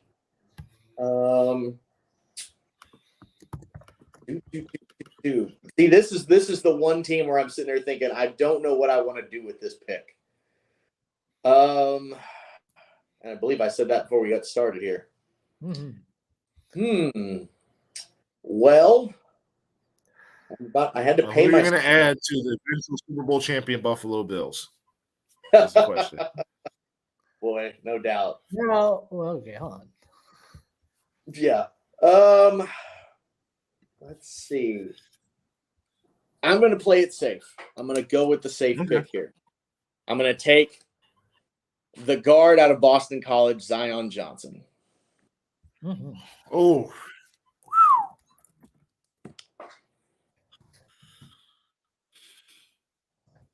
So, yeah. Wow. I don't hate it. Me neither. I think you plug him right into that team, and I think that allows them to put Cody Ford as a little bit more of a swing tackle type because he was massively underwhelming last year. Or if Roger Saffold gets hurt, because he always does, then I think you're going to plug this in, and this will be a good fit for them. I think he's super smart. He's got that guard center flexibility. So, fun fact about Zion.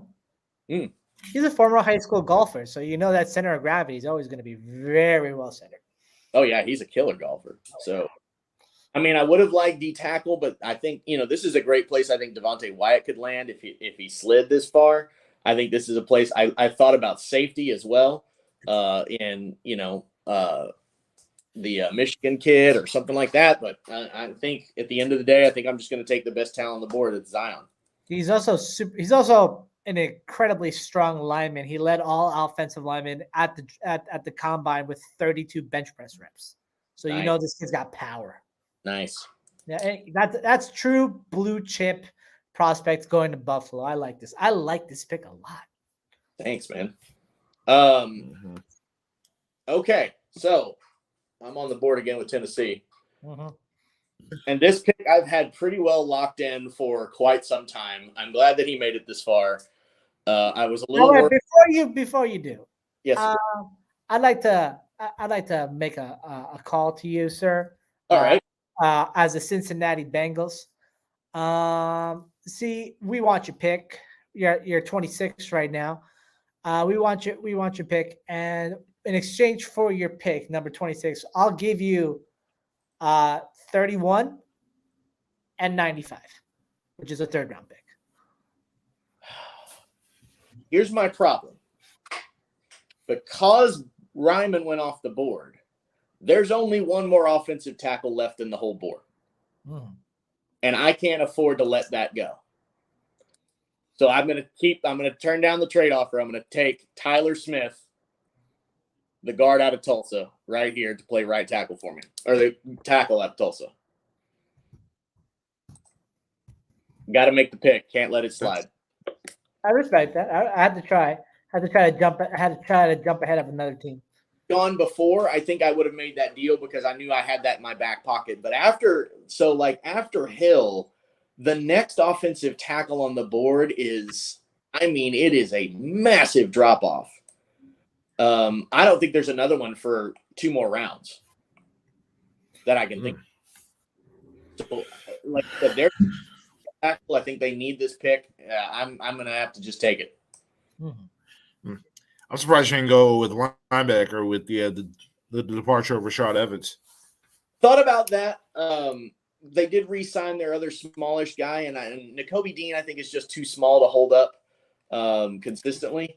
If Devin Lloyd was there, I think they would have sprinted to the front of the room for him. But without Lloyd there, I think I'm going to look at that right tackle spot. Is an open spot for them right now, and I think that's the way it's got to go. So I think after Tyler Smith, the next tackle is Daniel Fa'alele or Abraham Lucas, and those are 30 guys. So all right, there we go. Tampa. All right. Tampa Bay. All right, let's see. First off, let's look at my big board. Let's look at the depth chart also. I just want to make sure that I'm not forgetting anything because Tampa's in a really interesting situation where it's like if Brady coming back kind of changes their entire philosophy into win now. So this pick that I'm getting, because last year their first round pick didn't really make that much of a splash at all. They felt like it was a luxury. So I felt like, in my opinion, we kind of talked about this, Jeff. I felt like they could have done a lot better with their first round pick last year. 100%. Yeah. So they finished 13-4 last year. Yeah. You brought back Carlton Davis. You shored up the secondary. You got Shaq Mason at one of the guard spots, but you still have another one open for the retirement. You signed Russell Gage, so that helps at the wide receiver spot to get that third wide receiver. Obviously, we don't know if Gronk's coming back yet. But I don't. Joe too early Tryon. for me to. Yeah, didn't light anybody on fire. That's for sure. Yeah. They could use another pass rusher. Pretty much the top of the board right now, I think, would be my big board right now shows Karlaftis, Linderbaum, Daxton Hill, and then you're down to like Jahan Dotson, Kenyon Green, and Arnold Ebukete. Oh, and Nakobe Dean. Yeah. So my pick with the 30th, 27 pick, 28. I'm actually going to go 27 Tampa Bay. Yeah. Yeah. So with my 27th pick, I'm going to go with center Tyler Lindenbaum. Woo! Ryan Jensen's 30 years old. Yeah, but you just signed him to a So- 3-year deal. Yeah. I So mean, I you just- could flip it I hard, flip- theoretically. Yeah, I can flip him to guard. Also, just get that versatility. And once I'm surprised Ryan Lindenbaum Jensen, like by the was time, much. yeah, I'm surprised too. Like if he doesn't fall to like Philadelphia, I can definitely see like Dallas possibly also taking him as well, because they're gonna need like help everywhere, like on that offensive line outside of Zach Martin. Yeah, that's it. I mean, So- I think Linder could be the next pick to Dallas if he fell that far. Yeah. Very possibly. So yeah, I think Tampa taking him here. I mean, like you said, it makes sense. And then you would Jensen, because I don't think Linderbaum can play guard. In fact, I know he can. Yep. Oh. They got their center of the future, and as of right now, their future starting possibly left guard because Alex Kappa's gone. Tyler Lindenbaum, or where's the right guard? Well, they got Shaq Mason to play right guard for him from the Oh, yeah, Patriots. they pulled Okay. off that trade with them. Yeah. Yeah. But remember, All right, and now we don't know how good Shaq Mason still is. That is true. I mean, Okay. there's a reason to be willing to trade him for almost So- nothing. I mean, the guy's the guy's a carousel right now. All right, number 28, which because of the Dallas. trade back, it belongs to Dallas. Yep.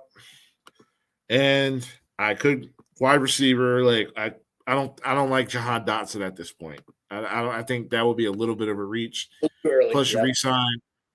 Yeah, you got Michael Gallup back. I think Cedric Wilson is gone. But the one thing Dallas knows how to do is that they know how to eventually get wide receivers to play in their system. So I don't have to wait until at least like the second round until like they get one. But right now, the biggest need for Dallas is definitely their offensive line. And the pick that I traded 5 spots back for is still there. So with my 28th pick, the Dallas Cowboys select Kenyon Green, offensive lineman from Texas A&M.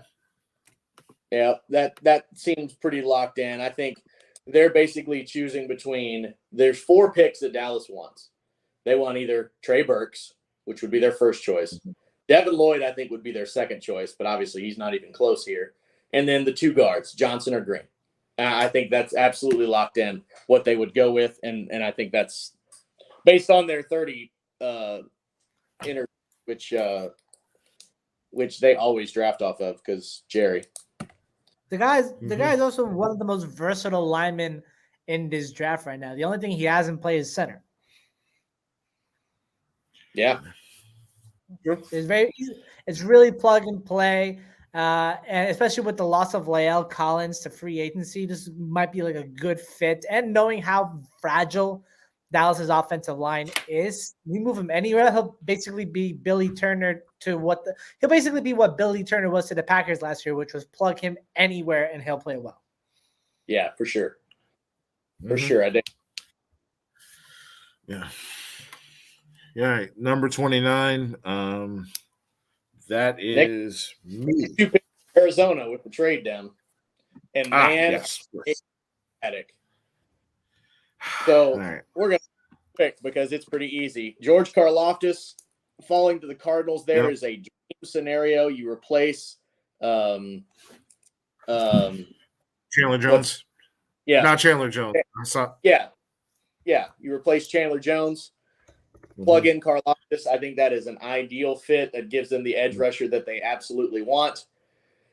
And with the other pick,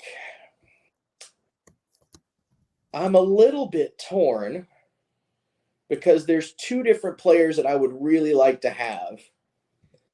I would have loved one of the top cornerbacks to fall to me, but they did not. I don't really feel like reaching down to the next level because the Cardinals have had a rough time reaching down when they go cornerback. So instead, I'm going to go with the guy that gives me that hybrid of both, and I'm going to take Daxton Hill, the safety out of Michigan.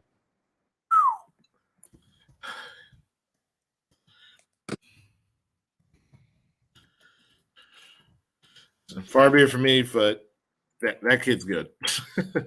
And I think listen, he's I'm an there. Ohio State fan, so I'm watching nothing but the Big Ten Network, and that defense that Michigan was able to put out this year was probably the best I've seen in probably the last like 5 or 10 years.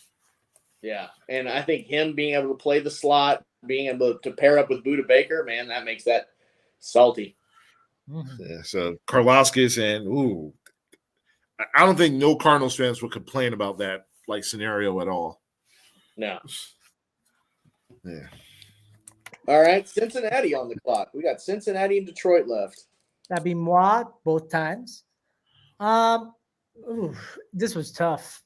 Well, I really wanted Dax Hill, especially to pair up up in the secondary with I'm so bad with names sometimes. Jeremy Bates at safety, even though he had a down year, he's still a good safety. Yeah, Unfortunately, I lost that bet. And Cincinnati being so low in the draft order, like really made it tough to try to fortify positions of need, particularly in the secondary.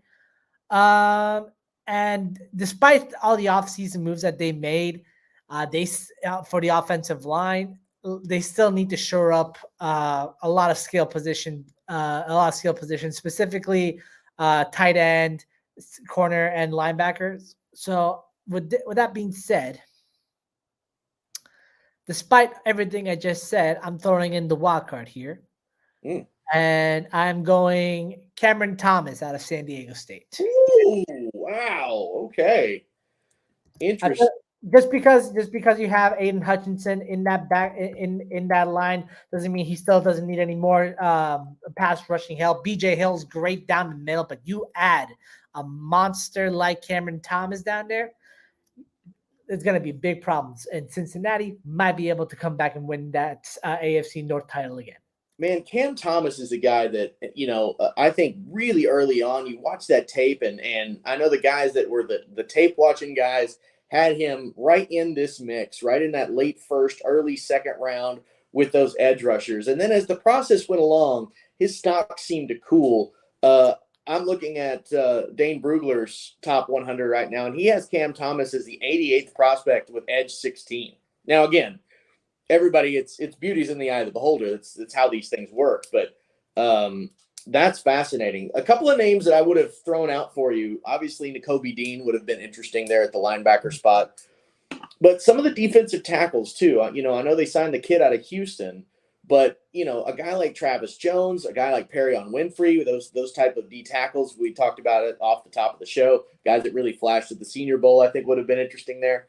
But, I mean, again, you go edge rusher and you go with a guy who's got that inside-outside game.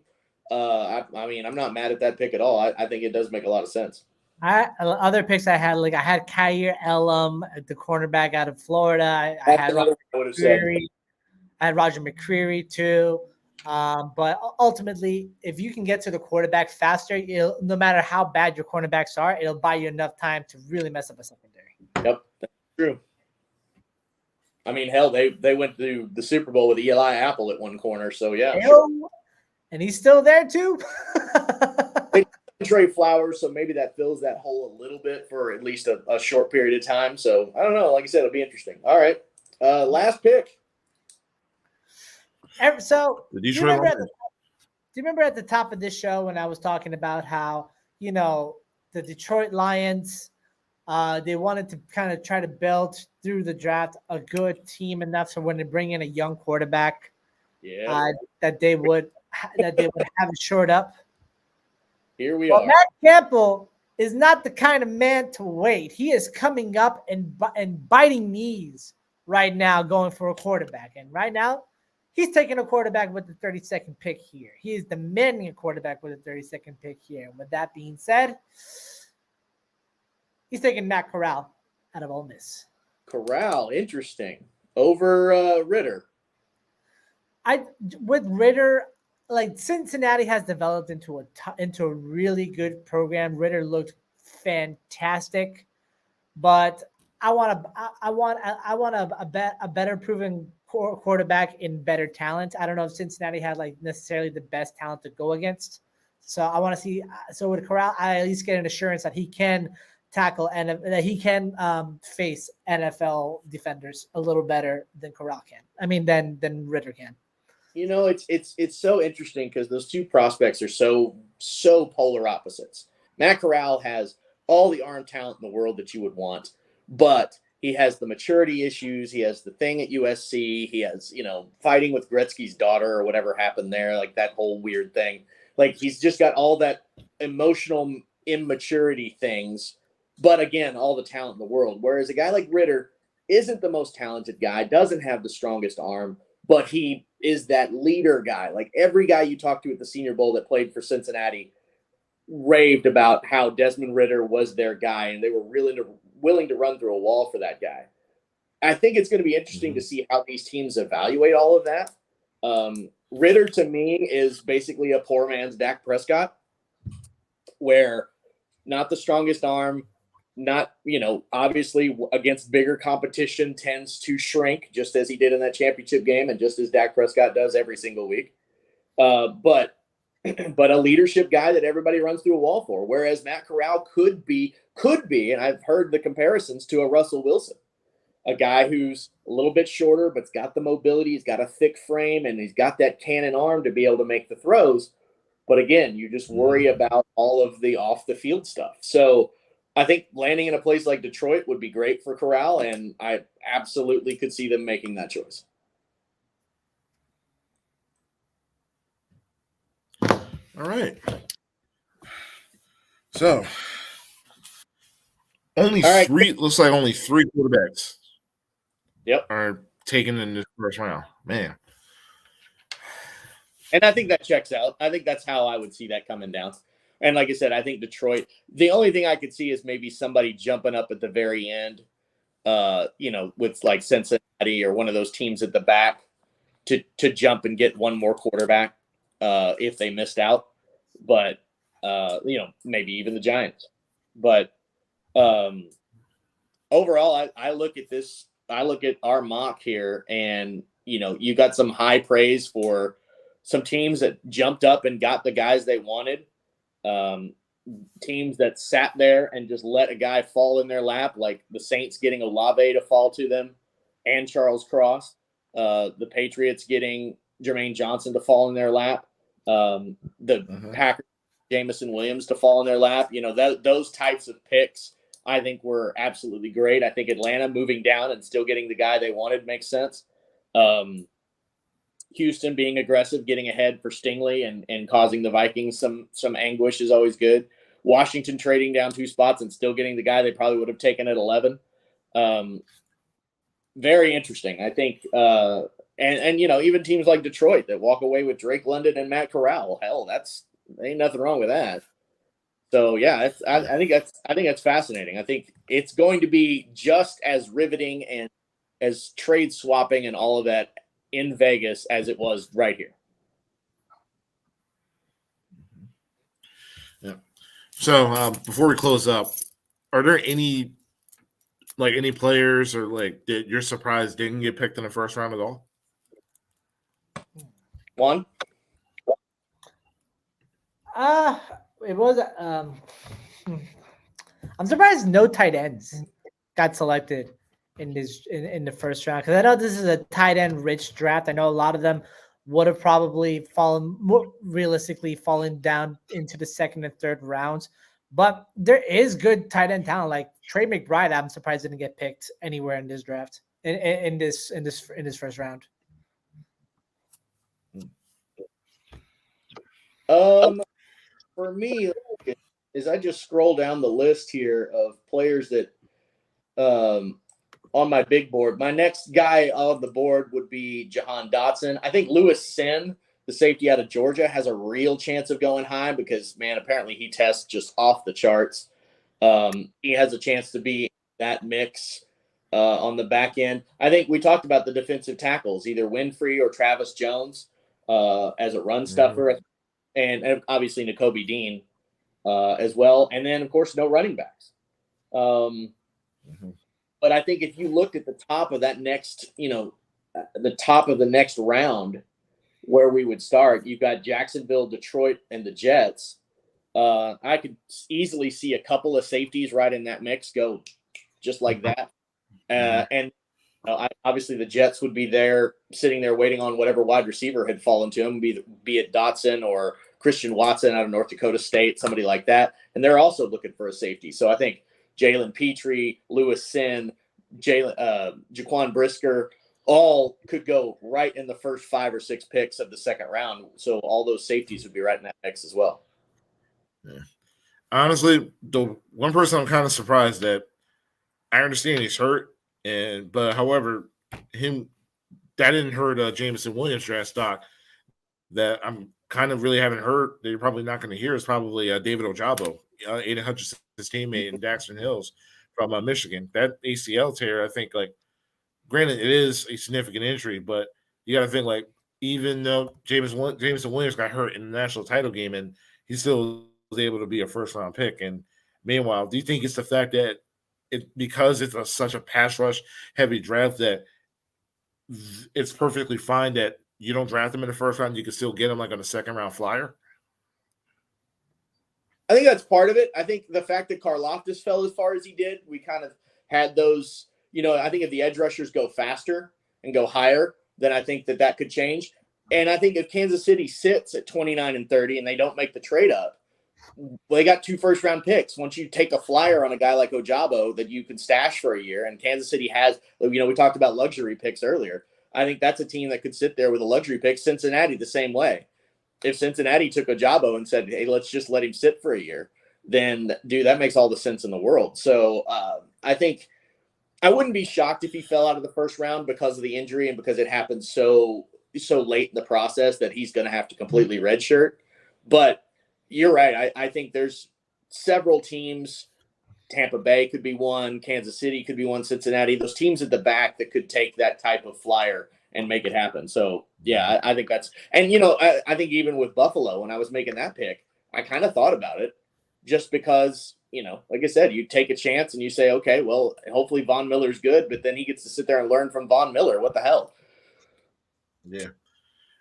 So what about – you guys are Jets fans. You have, 2 high second-round picks. Do you think, even though getting a guy like Kavon Thibodeau, you think maybe like an Ojabo pick and like have him stashed for a year, and then like 2023, Ojabo and Thibodeau like on each side with Carl Lawson? I'll let you go first, man. Maybe. I mean, I think, Ojabo's a guy that's more of I think a stand-up outside linebacker type. I could easily see a team like Baltimore, who is pretty desperate for the edge rusher thing, maybe make that kind of move, because that seems like a Baltimore kind of move if he fell into that middle second round. Like I said, I think the Jets have too many holes, and especially the way this kind of shook out and them not being able to trade back up for the wide receiver that they wanted. Now they're sitting there saying, okay, now we draft wide receiver, safety. Third round, we're looking at defensive tackle most likely, and let's roll, right? So you're still filling starter spots. So I think taking a guy you got a red shirt is more of a luxury item that a team. I could see the Giants doing it maybe, because then you've got a guy where you could let him sit for a year. You've already got 2 first-round picks, so we had the Boyd, Gabo, why not? And then you pair him up with Ojulari on the other side in a year. Wow, that would. Yeah. You spell out Quincy Roche like every now and then. Ooh, don't put that in the air. Don't put that voodoo on me. Yeah, I feel you. Yeah. All right, guys. Once again, like last year, great mock draft. Appreciate the insight. We appreciate everybody that is able to tune in on YouTube. We appreciate it. Once again, Kris Thomas, Jeff Bowers from Sports Narrative, and the one and only. This has been Running Back Sports. We're signing off. All right, Juan. We'll see you in Vegas. Oh, wait. Yeah.